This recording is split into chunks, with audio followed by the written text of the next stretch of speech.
जय हिंद मेरे प्यारे बच्चों। आज हम कक्षा 10 यूपी बोर्ड 2025 पद्य का दूसरा पाठ धनुष भंग का छठवां पद या छठवां पैराग्राफ आज हम पढ़ेंगे। तो पहले उसमें दोहा है, फिर चौपाइयाँ हैं। तो दोहे को पहले पढ़ते हैं हम थोड़ा सा। तो लखन लखेउ रघुवंश मणि, ताकेउ हर को दंडो, पुलकि गात बोले बचन, चरण चापि ब्रह्मांडो। तो शुरू करते हैं हम लोग। तो हमारा पहला संदर्भ होगा। तो संदर्भ की बात करें तो संदर्भ क्या होगा? तो संदर्भ होगा कि प्रस्तुत पद्यांश हमारी पाठ्य पुस्तक हिंदी पद्य खंड के धनुष भंग नामक शीर्षक से अवतरित है। इसके रचयिता गोस्वामी तुलसीदास जी हैं। और रही बात प्रसंग की, तो पहले हम लोग थोड़ा व्याख्या समझ लेते हैं, तब प्रसंग की बात करते हैं। तो प्रसंग की व्याख्या की ओर ध्यान देते हैं। तो कह रहे हैं कि लखन माने लक्ष्मण जी, लखेव माने देखते हैं, रघुवंश मणि माने श्री रामचंद्र जी को। रघुवंश मणि को श्री रामचंद्र जी क्यों कहा जा रहा है? क्योंकि रघुवंश मतलब रघुकुल के या रघु परिवार के, मणि मतलब जो मणि के रूप में है, यानी कि जो रघु परिवार के, राघव परिवार के जो मणि हैं, कौन है वो? श्री रामचंद्र जी। तो लक्ष्मण जी श्री रामचंद्र जी को देखने के बाद ताकेउ माने देखते हैं, हर माने शिव जी के, कोदंड माने धनुष को। यानी कि लक्ष्मण जी श्री रामचंद्र जी को देखने के पश्चात शिव जी के धनुष को देखते हैं। और क्या होता है? पुलकि गात, और पुलकित हो उठते हैं। गात माने शरीर से, यानी कि उनका शरीर पुलकित हो उठता है और बोले वचन, तब कुछ बातें बोलते हैं। कैसे? चरण माने अपने चरणों के द्वारा, चाप माने दबा करके, ब्रह्मांड माने ब्रह्मांड को, यानी ब्रह्मांड को दबा करके बोलते हैं। आगे की कहानी समझते हैं। तो पहली बात कहानी को समझ के तो फिर प्रसंग की बात करते हैं। कहानी यही है भैया कि हमने कुल मिलाकर के 5 पद्यांश पढ़ लिया, 5 पैराग्राफ पढ़ा। पांचों पैराग्राफ की बात करें तो श्री रामचंद्र जी पहले मंच पर आए, फिर दूसरे में सीता जी की, माता जी की जो दशा थी उसको दर्शाया गया। तीसरे वाले में एक सखी सीता जी की माता सुनैना जी को समझाने के लिए एक छोटे से मंत्र का उदाहरण देते हुए, अन्य बातों का उदाहरण देते हुए कहानी को बताया। फिर तीसरे वाले में ऐसा हुआ, फिर चौथे वाले में फिर सीता जी की मन की दशा, पांचवें वाले में भी लगभग सीता जी के ही मन की दशा का यानी वर्णन किया गया था। लेकिन अब जो छठवां है, इसमें क्या है कि लक्ष्मण, यानी प्रस्तुत पद्यांश में कई गोस्वामी तुलसीदास जी ने लक्ष्मण जी के मन के बातों का या लक्ष्मण जी की बातों का वर्णन किया है। तो बातें क्या है उनकी, ये समझते हैं चौपाई में। कि दिसि कुंज राहु कमठ अहि कोला, धरहु धरनि धरि धीर न ढोला, राम चाहि शंकर धनु तोरा, होहु सजग धुनि आयसु मोरा। चाप समीप राम जब आए, नर नारी न सुर सुकृत मनाए, सब कर संसौ अरु अज्ञानो, मद महीपन कर अभिमानु, भृगुपति केरी गर्भ गरुआई, सुर मुनि बरन केरी कदराई, सिय कर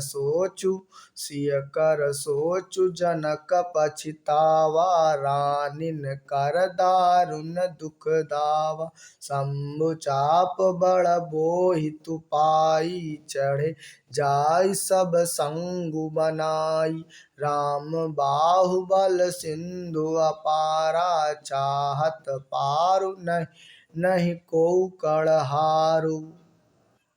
चलिए, तो हम समझते हैं कि इसमें भैया इसकी व्याख्या क्या होगी। संदर्भ एक ही रहेगा पूरे पाठ का।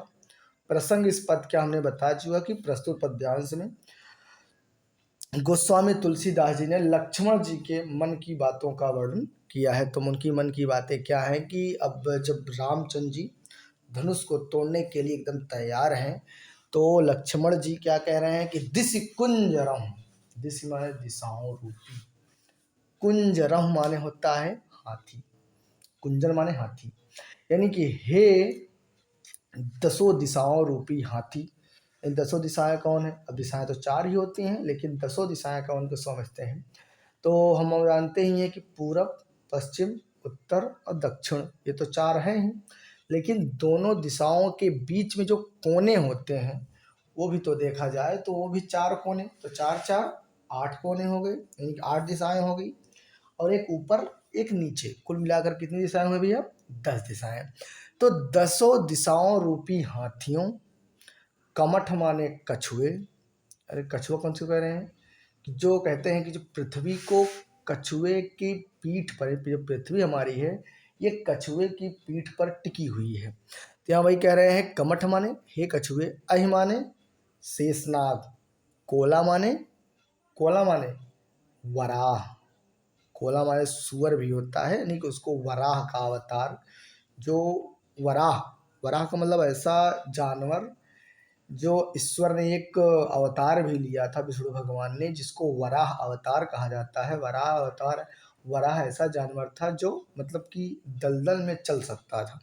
यहाँ वही कह रहे हैं कि हे दसों दिशाओं रूपी हाथियों, हे कछुए, हे धरती को थामे हुए कछुआ, हे शेषनाग और हे वराह, आप सभी लोग धर्म माने रखिएगा। धर्म माने धरती को, धर्म माने रख करके, धीर माने धैर्य को, ना माने नहीं, डोला माने डोलनी चाहिए। यानी कि हे दसों दिशाओं रूपी हाथियों, कछुआ और शेषनाग और वराह जी, आप लोग धरती को धैर्य धारण करके थाम कर रखिएगा। यानी कि हे धरती को धैर्य धारण करके, धैर्य को रखते हुए क्या करिएगा? थाम कर रखिएगा।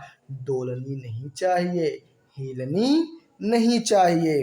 क्यों? क्योंकि श्री रामचंद्र जी चाहे माने चाहते हैं, शंकर माने शिव जी के, धनु माने धनुष को, तोड़ा माने तोड़ना। क्योंकि श्री रामचंद्र जी शिव जी के धनुष को तोड़ना चाहते हैं।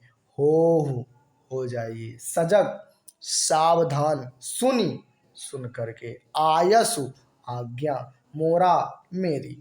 ये लक्ष्मण जी कहते हैं कि सावधान हो जाइए। कैसे? सुन करके, आयसु माने आज्ञा में, मोरा माने मेरी, यानी कि मेरी आज्ञा को सुन करके सावधान हो जाइए। और क्या करिए? चाप, यानी कब? जब मतलब आप लोग करेंगे कब? कब असावधान होंगे? जब चाप माने धनुष के समीप माने पास, राम माने श्री रामचंद्र जी, जब माने जब, आए माने आए, यानी जब श्री रामचंद्र जी धनुष के पास आए तो नर, जब आ गए तो नर माने मनुष्य यानी कि पुरुष, नारिन स्त्रियां, सुर देवता, सुकृत, सु माने अच्छा, कृत माने अच्छा हो, यानी अच्छा कार्य हो, अच्छा हो, मनाए माए मनाने लगे। यानी सभी नारी, यानी सभी नारी और नर, ये सभी नर और नारी देवताओं को सब कुछ अच्छा हो ऐसा मनाने लगे। यानी देवताओं को सब कुछ अच्छा होने की, देवताओं की प्रार्थना सब कुछ अच्छा हो ऐसा इसलिए करने लगे। देवताओं को क्या करने लगे? मनाने लगे। किस लिए? कि सब कुछ अच्छा हो। सुकृत, सु माने अच्छा, कृत माने हो, यानी सब कुछ अच्छा हो। आगे क्या कह रहे हैं भैया? कि सब कर संशव अरु अज्ञान, सब माने सभी, कर माने कर रहे हैं, संशव माने संदेह, अरु माने और, अज्ञानी माने जो अज्ञानी थे। यानी जो अज्ञानी थे वो संदेह कर रहे थे। और मंद माने मूर्ख या मंद बुद्धि वाले, यानी कि मूर्ख, महीपन माने राजा, महीपन माने क्या होता है? राजा। कर माने कर रहे थे, अभिमानी मतलब घमंड। ये जो मूर्ख राजा थे वो घमंड कर रहे थे। उनका जो घमंड था, भृगुपति माने परशुराम, केरी माने कर रहे थे, गर्व माने गर्व, अभिमान का, गर्वाई मतलब वजन, यानी कि जो परशुराम का क्या था, परशुराम का जो घमंड क्या है, जो परशुराम के पास जो घमंड रूपी वजनाई थी वो क्या हो गई, फिर आगे क्या है, वजनाई थी, सुर माने देवता, सुर माने देवता, मुनि वरण, मुनि माने ऋषि, मुनि माने ऋषि, ऋषि मुनि, वरण माने श्रेष्ठ लोग, यानी कि देवताओं का, देवताओं की और जो श्रेष्ठ मुनि हैं उनकी, केरी माने कर रहे थे, कदराई, कदराई माने होता है डर, कदराई माने होता है डर। इन कह रहे हैं कि जो देवता, देवता और सभी जो श्रेष्ठ मुनि थे वो लोग क्या कर रहे थे, वो डर रहे थे। आगे कह रहे हैं कि भैया सिय कर संसोच, सी माने सीता जी, कर माने कर रहे हैं, सोच माने सोच, विचार करें सीता जी की जो सोच थी। और क्या कह रहे हैं, जनक माने राजा जनक का, पछतावा माने पछतावा, यानी जो पश्चाताप कर रहे थे, यानी राजा जनक का पछतावा। और क्या कह रहे हैं भैया, रानिन, रानी जी का, कर माने कर रही थी, दारुण माने कठिन, दुख माने दुख, दावा माने दावा, यानी कि रानी जी तो, रानी सुनैना, रानी कौन भैया, सीता जी की माता जी, रानी कौन है भैया, सीता जी की माता जी, यानी सीता जी की माता जी रानी सुनैना के पास तो बहुत कठिन और बहुत बड़ा दुख था। दावा मतलब कहने का मतलब कि पास होना या दावा करना। तो आगे फिर कह रहे हैं कि शंभुचाप, शंभुचाप, शंभुचाप माने शिव जी का धनुष, बड़ माने बहुत बड़ा, बोहितु, बोहितु माने होता है नाव, पाई माने पा करके, यानी कि शिव जी के धनुष रूपी बहुत बड़े नाव को पा करके, चाहे माने चाहते हैं, या चढ़े माने चढ़ गए, चढ़े चाहे नहीं, सॉरी, चाहे नहीं लिखा है, चढ़े लिखा है, चढ़े का मतलब चढ़ गए, चढ़ गए, चढ़े माने चढ़ गए, जाय माने गए, यानी सभी लोग चढ़ गए, चढ़े माने चढ़, जाय माने गए, यानी सभी लोग चढ़ गए। नाही, नहीं माने नहीं, को माने कोई भी, कड़हारू, कोई मतलब कड़हारू, सॉरी सॉरी, यानी चढ़े माने चढ़ गए, चढ़े चढ़े मतलब चढ़, जाय माने गए, सब माने सभी, संग माने समूह, बनाई माने बना करके, यानी सभी लोग एक समूह बना करके उस नाव पर चढ़ गए हैं। और राम मतलब श्री रामचंद्र जी के बाहुबल, बाहुबल माने भुजाओं का जो बल है वो कैसा है, सिंधु, समुद्र जैसा, अपारा बहुत बड़ा, विशाल, विशाल, यानी कह रहे हैं कि जो श्री रामचंद्र जी के भुजाओं का जो शक्ति है, भुजाओं का जो बल है वो सिंधु की तरह, सागर की तरह, समुद्र की तरह बहुत विशाल है, बहुत बड़ा है।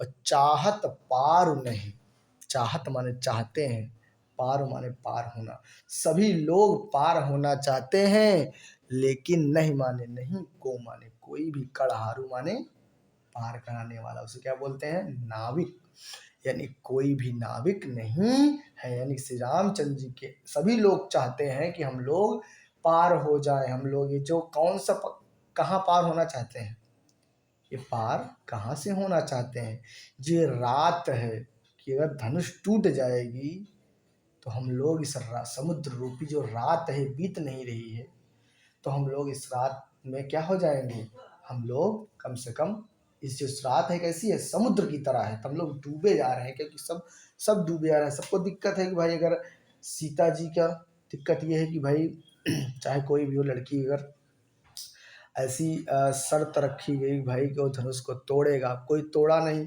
तो उनकी शादी नहीं हुई तो बड़ी बुराई होती। तो इस वजह से रानी का भी दुख था, राजा का भी दुख था, जो राजा आए थे उनका भी भाई, उनको भी बड़ा मजा आ रहा था। तो सारी जो ये रात थी एक समुद्र की तरह थी, इसको पार करना ये इतनी विशाल थी, इसको पार करना बड़ा कठिन था। तो यहाँ वही कह रहे हैं कि चाहत पाल, सभी लोग पार होना चाहते हैं, सभी लोग, रात ये बीत जाए किसी तरह से, वही कह रहे हैं कि सभी पार होना चाहते हैं, नहीं माने नहीं है कोई, को माने कोई नहीं, कोई को माने कोई, नहीं माने नहीं है, यानी कोई नहीं है कड़हारू मतलब नाविक, यानी कि राम श्री रामचंद्र जी के अलावा और कोई नाविक नहीं है जो इस सागर रूपी रात, यानी कि इस सागर रूपी रात रूपी सागर से हमें क्या करे, कौन सी रात, जिस रात सीता जी का स्वयंवर हो रहा है, इस रात यानी कि सागर रूपी, रात रूपी सागर से कौन हमें बाहर निकाले, तो श्री रामचंद्र जी के अलावा कोई नहीं है। तो आज के लिए इतना ही भैया, हम लोग इस वीडियो में एक ही पढ़ेंगे। हम लोग सोच रहे हैं कि छोटा छोटा पढ़ें, क्योंकि बड़ी वीडियो आप लोगों को दिक्कत होगी, क्योंकि देखने का समय चाहिए। तो जय हिंद, जय भारत। हम मुझे विश्वास है कि आप लोगों को मेरा पढ़ाया अच्छा लगेगा।